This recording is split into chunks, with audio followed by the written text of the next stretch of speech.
नमस्कार,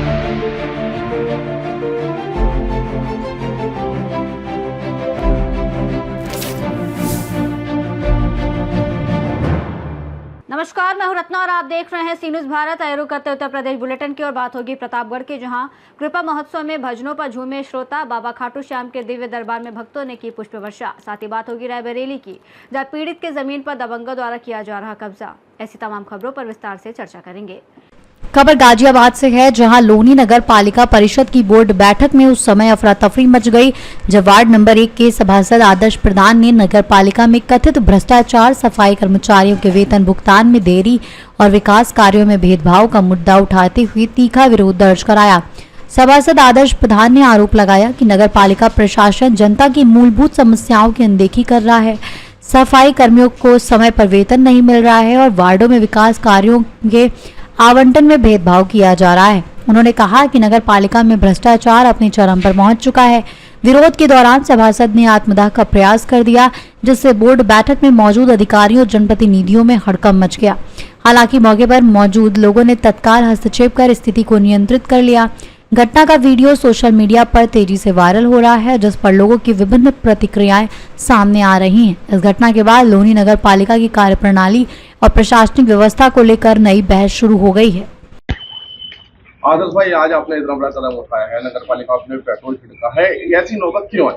भैया मुझे ये बताइए, किसको अपनी अपनी जान प्यारी नहीं है? कौन ऐसा कब आदमी कब ऐसा अंतिम जो कदम है जब कोई रास्ता नहीं बचता जब करता है। इनको पता है कि मेरी अभी 1 महीने पहले सर्जरी हुई है साइनस की। मैंने कहा था मेरे वार्ड में इतनी स्थिति खराब है, लोनी में वेतन के लिए लोग परेशान हैं, लेकिन ये नहीं मानते। लोनी नगर पालिका के जो सफाई कर्मचारी है, 3 महीने से उनकी तनख्वाह नहीं आई है। वो लोग बेचारे वार्ड के लोगों से 50-50, 100-100 रुपये लेके अपना जो है शाम के सुबह की खाने की व्यवस्था कर रहे हैं, लेकिन ये लोग अपनी मस्ती में मौन है, ये मजे ले रहे हैं। ठीक है भैया, एक डाबर तालाब पे शमशान घाट है जो कि लगभग 1.5 से 2 लाख आबादी के लोग उसका इस्तेमाल करते हैं। आज तक इन्होंने उसका टेंडर नहीं किया और अभी उसी तालाब में आपको पता होगा 3 लोगों की डूबने से मृत्यु हुई थी। उसके बावजूद भी ये लोग मौन रहे, उसमें कोई भी इन्होंने दीवार, 4 दीवारी कोई भी मजबूत कार्य नहीं करा जिससे ऐसी अनहोनी जो है दोबारा ना हो सके। और आप ये देख लिए, देखो लोनी में प्रदूषण से लोगों के अस्थमा होने लगा। प्रदूषण के कारण लोनी के लोग मर रहे हैं। ये मोटे मोटे टेंडर करते हैं कि हम छिड़काव कर रहे हैं, वो कर रहे हैं, ये सिर्फ कागजों में कर रहे हैं। जितने भी ये मलाईदार टेंडर हैं सब इनके रिश्तेदार कर रहे हैं, मजे ले रहे हैं, कोई काम कुछ नहीं हो रहा। इनकी बिल्कुल भैया तानाशाही बिल्कुल हो चुकी है। लोनी नगर पालिका में 100 करोड़ रुपए हुए हैं, लेकिन इन्होंने अपनी तानाशाही के चलते हुए अभी तक कोई टेंडर नहीं किया। अगर कोई सभासद ज्यादा बात करता है तो ये फर्जी मुकदमे लिखवाने की उन पर धमकी देती है। बताओ हम क्या करें भैया? क्षेत्र के लोगों की हमसे अपेक्षाएं हैं, हम उन्होंने वोट देकर हमें यहाँ जिताकर भेजा है। अगर हम लोग उनकी अपेक्षाएं पे खरे ना उतरे भैया, क्या करें? हमारे पास क्या रास्ता है? आप हमें ये बताइए। शासन है, प्रशासन है, इस तरह से पेट्रोल छिड़क के आग लगाना, ये तो कोई सोल्यूशन नहीं हुआ। भैया ऊपर तक आवाज पहुंचाइए। भैया ऊपर तक आवाज पहुंचा रहे हैं, सीधे तरीके से तो नहीं जा रही, तो इस तरीके से चली जाए। काश हमारी माननीय मुख्यमंत्री जी तक ये बात चली जाए और वो ऐसे भ्रष्टाचारी लोगों पर कार्रवाई करें। इन्होंने लोनी के लोगों पर टैक्स कितनी भरमार मारी है। लोनी का आदमी टैक्स भरते भरते मर रहा है, लेकिन ये लोग मजे ले रहे हैं। अब लोनी की स्थिति तो ऐसी हो चुकी है, गरीब गरीब होता जा रहा है इनके टैक्स भरते भरते, और ये अमीर से अमीर होते जा रहे हैं। अभी आप मुझे ये बताइए, मानसून नहीं चल रहा, पूरी लोनी में चारों तरफ पानी भरा हुआ है। आप सदुल्लाबाद रोड देखिए जो गिरी मार्केट से लेकर सभापुर अंडरपास तक जाता है, उसकी स्थिति आपने देखी है। कितने लोगों के वहां एक्सीडेंट होते हैं, वहां पानी भरा रहता है बिना मानसून के। अगर मानसून होगी तो पूरी लोनी डूब जाएगी। भैया ये तो दिल्ली में रह रहे हैं, इन जो मानसून के कारण जो रोड जो पानी भर जाएगा, इसमें कौन चलेगा? क्षेत्र की जनता चलेगी, हम चलेंगे? हम तो भैया दिल्ली में नहीं रहते, हम तो यहीं रह रहे हैं, अपने अपने वार्ड में रहते हैं, अपने लोगों के बीच रहते हैं। लोगों की जो हमसे अपेक्षाएं हैं, उन अपेक्षाओं पे हम खरे नहीं उतर पा रहे। कारण सिर्फ जो है लोनी नगर पालिका में चल रहे भ्रष्टाचार है। अधिकारी सब लोग इनसे मिली भीत है, सारे जेईओ वगैरह सबकी एक ही मिली भीत है। भैया टेबल पर मोटा पैसा आ जाता है, आपस में डिवाइड कर लेते हैं। आप मुझे बताइए, ऐसी क्या नौबत थी जो बिना सभासदों की सहमति के इन्होंने सफाई का जो टेंडर है 5 साल का कर दिया? मैं बताऊंगा लोनी के लोगों को क्या कारण था। 60 लाख रुपए महीने के दे रहा है वो नगर पालिका अध्यक्ष को। सच्चाई बता रहा हूं, अगर झूठ बोल रहा हूं अपने बच्चों की कसम खा लेंगे। और बताओ किसको टेंडर हुआ है इस बार? टेंडर भैया जो है विजय, शिवम, सुधीर, ये लोग टेंडर चला रहे हैं। और सच्चाई तो ये है, जो इनकी हैसियत थी कंपनी की, वो मात्र 30 लाख रुपए बता रहे हैं। हमारे जो सभासदों ने इनसे मांग की है कि हमें उनके सारे डॉक्यूमेंट्स दीजिए, हम उसके खिलाफ हाई कोर्ट जाएंगे। जैसा कि आपको पता है कि भ्रष्टाचार का मुकदमा इनके ऊपर दर्ज है, और 300 करोड़ रुपए की जांच इन पर चल भी रही है। तो ऐसे में आप इतने सारे सवाल आपके साथ हैं, इन सबको लेकर आप मुख्यमंत्री से मिलिए, डीएम साहब। भैया 300 करोड़ रुपए की जांच का जब खत्म होगी, जब वो 300 के इन्वेस्ट होके 600 करोड़ रुपए हो जाएंगे, बताओ 300 की जांच चल रही है, अब तो 600 हो गए होंगे वो, अब तो 600 की बात करो, आप 300 क्यों कर रहे हो? भ्रष्टाचार के पैसे से कमाया हुआ पैसा भी तो भ्रष्टाचार ही है, बताओ है या नहीं है? बताओ भैया, सब है नहीं है? तो अब तो 600 करोड़ रुपए की जांच कराओ आप। इन्होंने लोनी के लोगों को बिल्कुल ठग लिया है। सच्चाई तो यह है, इनकी वजह से लोनी के लोग पलायन करने के लिए मजबूर है। इससे शर्म की बात क्या होगी हमारे लिए? आप ये बताइए, लोग लोनी से पलायन कर रहे हैं, डूब के मर जाना चाहिए इनको। इनके होते हुए, इनकी कार्यशैली से नाराज होकर लोनी के लोग पलायन करने के लिए मजबूर है। वो अपने गांव जा रहे हैं, दिल्ली जा रहे हैं। बताओ कितनी शर्म की बात है। राजधानी का अगर सबसे पिछड़ा कोई बॉर्डर है तो वो लोनी है। गाजियाबाद से सी न्यूज संवाददाता अलाउद्दीन की रिपोर्ट। खबर गाजियाबाद से है, जहां लोनी थाना क्षेत्र में खड़खड़ी रेलवे स्टेशन के पास रेलवे अंडरपास में सुबह करीब 8:30 बजे ताबड़तोड़ फायरिंग की घटना से दहशत फैल गई। जहां मोटरसाइकिल सवार बदमाशों ने गनौली गांव के ओमकार को घेरकर 7 से अधिक राउंड फायरिंग की और गंभीर रूप से घायल हालत में उसे कार में डालकर साथ ले गए। बताया गया कि ओमकार काम पर जा रहा था और उससे पहले गाँव के कुछ लोगों से उसका विवाद भी हुआ था, जिसकी शिकायत उसने लोनी थाने में दी थी, लेकिन कोई ठोस कार्रवाई नहीं हुई। घटना के बाद मौके पर 112 पुलिस पहुंची, मगर हमलावर फरार हो चुके थे, जबकि मौके पर कोई खास सुराग नहीं मिला। इसके बाद गनौली और आसपास के लोगों में आक्रोश जमकर फैल गया और उन्होंने पुलिस के खिलाफ नारेबाजी करते हुए कुछ समय के लिए जाम लगा दिया। पुलिस के अनुसार सीसीटीवी फुटेज की जाँच की जा रही है और फरार आरोपियों की तलाश में 5 टीमें लगाई गई हैं। वहीं ओमकार को ले जाने का पता लगाने की कोशिश जारी है। सर, एक गनशॉट का मामला आया है और जो आरोपी हैं वो बताया गया कि उसको बॉडी को भी लेकर चले गए हैं। पूरा क्या मामला था? एक सुबह सूचना आई थी कि ओमकार और ओमान नामक व्यक्ति हैं जो गनौली के रहने वाले हैं, और उनको कुछ लोगों द्वारा जाया गया है और वहाँ पर क्या नाम है, गनशॉट की सूचना है। इस सूचना पर तत्काल पुलिस आई है। अभी मौके पर छानबीन की जा रही है और टीमें लगाई गई हैं जो उनको ढूंढने का प्रयास कर रही हैं। जल्दी ही उनको रिकवर करके अन्य जो कार्रवाई वो कराई जाएगी। सर, परिजनों का कहना है कि 22 तारीख को शिकायत एक थाना पुलिस को दी गई थी, उसके बाद कोई कार्रवाई नहीं है, जिसके बाद ये बड़ी वारदात को अंजाम दिया गया है। इन सभी बिंदुओं पर जांच कराई जाएगी। अगर कुछ लापरवाही किसी पाई जाए तो उसके विरुद्ध कार्रवाई। अब तक कोई जानकारी मिली सर? जैसा मैंने आपको बताया कि हम 4-5 टीमें हमारी लगी हुई हैं इसमें और शीघ्र ही इसमें कार्रवाई। सुरेंद्र जी, आज यहाँ पर घटना हुई है, क्या हुआ? मेरा भाई आ रहा है, वह लेके ठा के गाँव के ओमकार जी, कौन से गाँव के रहने वाले? गाँव गनौली के। क्या विवाद हुआ था? पहले कुछ भी ना, हमारी खेल हुई है। पहले भी हमें 112 नंबर की कॉल हमारी 22 तारीख की, उस पर तहरीर थाने में दिया है, उस पर भी हमारी कार्रवाई नहीं हुई। आपने किसके खिलाफ शिकायत की थी? तो एक तो गोपाल है, एक रोहित मोहितवा को जो मुकुट पंडित को, और एक जो विजेंद्र को बोला, इनके दे रखी है। झगड़ा हुआ था किसी बात को? झगड़ा हमारी साथ, उन्होंने भी बाहर लौटा के पीछे भगे सकल बरात को, किसी के घर में जाके घुस गो, फिर उल्टा आया वो उधर से। देखो पापा मुझे बचा लो, मगर आ रहे हम तुम आ रही हो। 150 की स्पीड पे गाड़ी गई। आपने शिकायत कब की थी? 22 तारीख में करी थी, उसी दिन। कहाँ पे? पहले 112 नंबर की कॉल है, फिर थाने में करके और अगले दिन सुबेरी के लगा थाने में लौनी थाने। क्या कार्रवाई करी? कुछ भी कार्रवाई नहीं हुई जी। आज क्या घटना हुई इसके बाद? आज भाई लेके गोली मार के गोली मारी है भाई? जी, मार दी। कितनी गोली मारी गई है? मेरे हिसाब तक 8-9 गोली लग गई थी। अब तक पता नहीं है? कुछ भी नहीं है। 7 बजे तक अब तक कुछ सुनवाई नहीं है। प्रशासन सारा नाई खड़ा मेरे धो रही, कुछ भी नहीं कर रहा प्रशासन। पता नहीं है अब तक भी कहाँ है? कुछ भी नहीं है। जिंदा मरो कितना, कहाँ, कैसे, कहाँ? मुझे मेरे भाई चाहिए।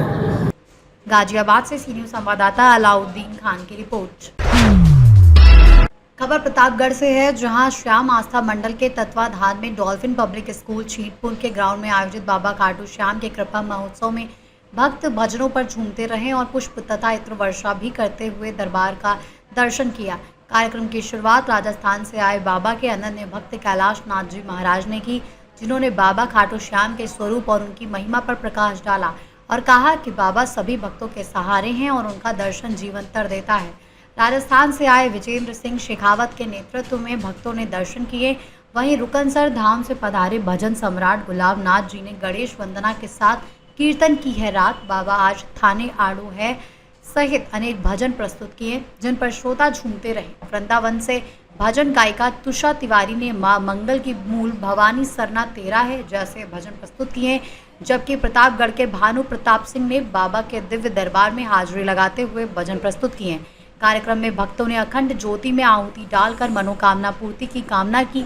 इस अवसर पर सदर क्षेत्र के विधायक राजेंद्र मौर्य, पूर्व विधायक राम शिरोमणि शुक्ला, भाजपा जिला अध्यक्ष आशीष श्रीवास्तव, पूर्व अध्यक्ष ओम प्रकाश त्रिपाठी, भाजयुमो जिला अध्यक्ष अंशुमान सिंह, पूर्व प्रमुख पूर्णाशु ओझा, रवि गुप्ता सहित अनिल त्रिपाठी, रवि पांडे, नंदन पांडे, अश्विनी जायसवाल, वीरेंद्र शर्मा, बबलू सिंह, रणजीत सिंह, विष्णु खंडेलवाल, संजीव आहूजा, शरद केसरवानी, रिंकू सिंह, के शर्मा, कुलदीप सिंह आदि मौजूद रहे। कार्यक्रम का संचालन रोहित जायसवाल ने किया। प्रतापगढ़ से सी न्यूज़ संवाददाता रोहित जायसवाल की रिपोर्ट। खबर प्रयागराज से है, जहां पिछले कुछ दिनों से सोशल मीडिया पर पेट्रोल डीजल की किल्लत की अफवाहें फैलने के बाद जनपद में लोगों में अस्थायी रूप से दहशत और पेट्रोल पंपों पर भीड़ देखी गई। लेकिन अब जिला प्रशासन की सख्ती और औचक निरीक्षणों के बाद स्थिति पूरी तरह सामान्य हो गई है। जिला अधिकारी के निर्देश पर प्रशासन और आपूर्ति विभाग की टीमें लगातार पेट्रोल पंपों की जांच कर रही हैं, जिसमें सिविल लाइंस स्थित देवी शारदा फ्यूल पंप पर भी निरीक्षण किया गया, जहां पर्याप्त मात्रा में पेट्रोल और डीजल का स्टॉक पाया गया। अधिकारियों ने स्पष्ट किया कि जिले में ईंधन की कोई कमी नहीं है और नियमित आपूर्ति जारी है। जिला प्रशासन ने आम जनता से अफवाहों पर ध्यान न देने की अपील की है और कहा कि काला बाजारी या अनियमितताएं पाने जाने पर सख्त कार्रवाई की जाएगी। में दिक्कतें हैं तो हम इसी क्रम में जिलाधिकारी महोदय के निर्देश क्रम में हम और हमारी और भी टीमें जो तहसीलों में निकली हुई हैं। तो अभी जो मैंने देखा ये देवी शारदा फ्यूल है जो कि सिविल लाइन में है और HPCL का है और ख़ासकर पेट्रोल का है। और जब भी हमने अभी इस पर देखा औचक हम लोग निरीक्षण किए तो देख रहे हैं कि इनके पास लगभग 16,500 लीटर जो है तो आपका नॉर्मल पेट्रोल है और लगभग 6,500 लीटर इनके पास जो है पावर वाला पेट्रोल है, यानी कि लगभग 22,500 लीटर पेट्रोल है। तो ये बड़ी मात्रा में है। और जब हमने इनके पूछा कि आपकी पर डे सेल कितनी, तो उन्होंने कहा लगभग 6 से 7,000 KL मतलब लीटर। इसका मतलब कि लगभग इनके पास 3-4 दिन का तो पेट्रोल है ही। और इन्होंने बताया कि इनकी एक गाड़ी है वो ट्रांजिट में है, वो निकल गई है, वो लगभग 20,000 लीटर की, वो हमारी आज शाम तक आ भी जाएगी। इसका मतलब कि हर टंकी में लगभग हफ्ते भर का पेट्रोल, जो कि हमेशा यही होता है कि आपके पास जितनी बिक्री है उसके तुलना में रहता है और आप बाकी अपने यूनिट लगा दिए होते तो कहीं कोई समस्या नहीं है। और भी हमने कुछ यहाँ पर उपभोक्ताओं से भी बात किया, बड़े संतुष्ट हैं। उन्होंने न केवल इस पेट्रोल पंप में पेट्रोल की क्वालिटी के लेकर यहाँ जो अन्य सारी सुविधाएं हैं, चाहे वो आप खुद देख रहे हैं निःशुल्क हवा यहाँ पर, उसकी सारी सुविधाएं हैं, वो लगातार लोग उसका उपयोग कर रहे हैं। इसके अलावा यूरिनल यहाँ का साफ़ सुथरा है, महिलाओं का अलग है, पुरुषों का अलग है। ये जो अन्य बहुत सारी अन्य ज़रूरतें, पीने के लिए पानी, देखिए वो उसकी सुविधा यहाँ पर है। तो कहीं भी कोई भी जो भी बेसिक सुविधाएं हैं वो भी यहाँ पर उपलब्ध हैं।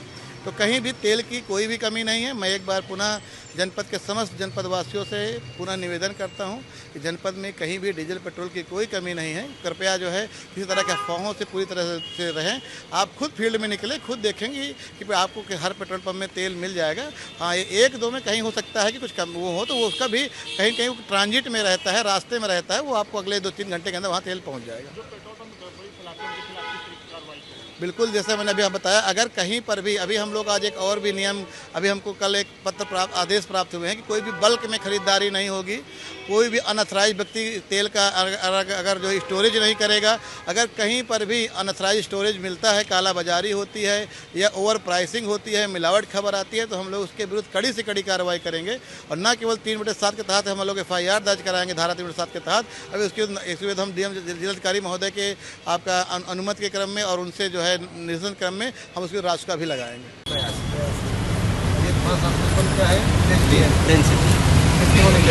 मालूम है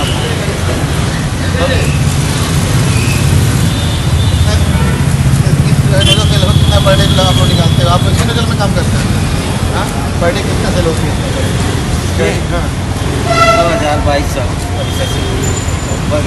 इसके वाले में थोड़ा तो है नहीं किसी प्रकार। आप जब आते हैं तो आपको मिल जाता है? मिलता है समय में, आपको की सुविधा है वो शायद ही इलाहाबाद में और किसी आप कहीं कहना है यहाँ पर अन्य बहुत सारी सुविधाएं होती है, खासकर जो हवा की या यूरिनल की, लेडीज यूरिनल केवल एक जगह है यहाँ पर, और इलाहाबाद में हमने तो कहीं नहीं देखा। प्रयागराज से सी न्यूज़ संवाददाता मंगला की रिपोर्ट। खबर रायबरेली से है, जहां एक पीड़ित ने आरोप लगाया है कि उसकी जमीन पर दबंगों द्वारा कब्जा किया जा रहा है और उसका आने जाने का रास्ता भी बंद कर दिया गया है, जिसका वीडियो सोशल मीडिया में वायरल हुआ है। पीड़ित ने बताया कि गाटा संख्या 1868 और 1875 का मामला दीवानी न्यायालय में विचाराधीन है। इसके बावजूद गांव के संजय, कुलदीप, लल्लू और बिट्टू द्वारा जबरन जमीन पर कब्जा किया जा रहा है और उसे धमकियां भी दी जा रही हैं। पीड़ित अपने परिवार के साथ जिलाधिकारी कार्यालय पहुंचकर न्याय की गुहार लगा चुका है। क्या नाम है दादा आपका? देश राज नाम भैया, कहाँ के रहने वाले? कंदरावा पूरे गन्नी। समस्या क्या है दादा? समस्या भैया मेरे दुआर मुहार में कब्जा हो रहा है दूसरे का, वो लेखपाल कानून को जो बतावत जो उच्चतकारी मानत मौके पर कोई जांच करत नहीं न, और पुश्तैनी घर बना है उसको बता रहे हैं कल का बना है। जिम्मेदार लोग वहाँ कब्जा किए थे, वो अपना छोड़ करके अभी नपवाए हैं। 2023 में वो पिलर लगा रहे थे और लगा के उन्होंने कब्जा किया, और जो दूसरी पार्टी बैनामा करा रही है वो पिलर उखाड़ के पहले फेंक दिया। उसने जो है घर के अंदर से कब्जा करना शुरू किया है। क्या नाम है उनका? उनका संजय नाम है, लल्लू है, कामता है, बिट्टू देवी है। आज आप कहाँ हैं? आज साहब हम आने हैं जिलाधिकारी के पास। जिलाधिकारी की एप्लीकेशन दी है, मिली है मौके पर आश्वासन दी। मैडम क्या नाम है आपका? उमा देवी, कहाँ के रहने वाले? पूरे गन्नी कंदरावा। समस्या क्या है? समस्या ये है सर कि हमारे दरवाजे से कब्जा किया जा रहा है। संजय और दीवानी चल रहा है, कमिश्नर भी चल रहा है, उसमें हमारा सहन चाहिए और रास्ता भी चाहिए। उसमें जो मान नहीं रहे हैं, बोल रहे हैं कि मैं करवा लूंगा, आप लोगों को अंदर करवा के मैं तुरंत कब्जा ले लूंगा। कौन सा तहसील है? ऊंचाहार तहसील है सर। आज आप कहाँ हैं मैडम? रायबरेली जिलाधिकारी अधिकारी से मुलाकात हुई है? जी सर। पढ़ के देखिए अपना। जी, मेरा नाम सुनीता यादव, कंदराव के रहने वाले हैं। सर हमारे वो विपक्षी हैं संजय यादव। संजय यादव ने हमारे मुहारे से सहन कब्जा सब ले रहे हैं। हम कह रहे हैं कि नहीं हमारा है, तो बोल रहे नहीं हमारा है। उन्होंने 2 साल से 2025 में हमको परेशान करना है, अभी तक परेशान कर कोर्ट कचहरी करना है, अपने जेल में रख रहे हैं। उन्होंने जबरदस्ती कब्जा किया। आने जाने का रास्ता क्या बंद हो रहा है? ये रास्ता बंद रहा है। मुहारे पर से हम पिलर गड़वा रहे हैं। 27 तारीख को पिलर गड़वा, 9 तारीख को नोटिस आई कि पिलर गड़वा रहे हैं जबरदस्ती। हम लोग कह रहे नहीं यहाँ से नहीं, यहाँ से कह रहे नहीं हमारा पट्टा है। ये लोग कह रहे हैं संजय। आप कहाँ हैं? हम जिलाधिकारी यहाँ सर रायबरेली।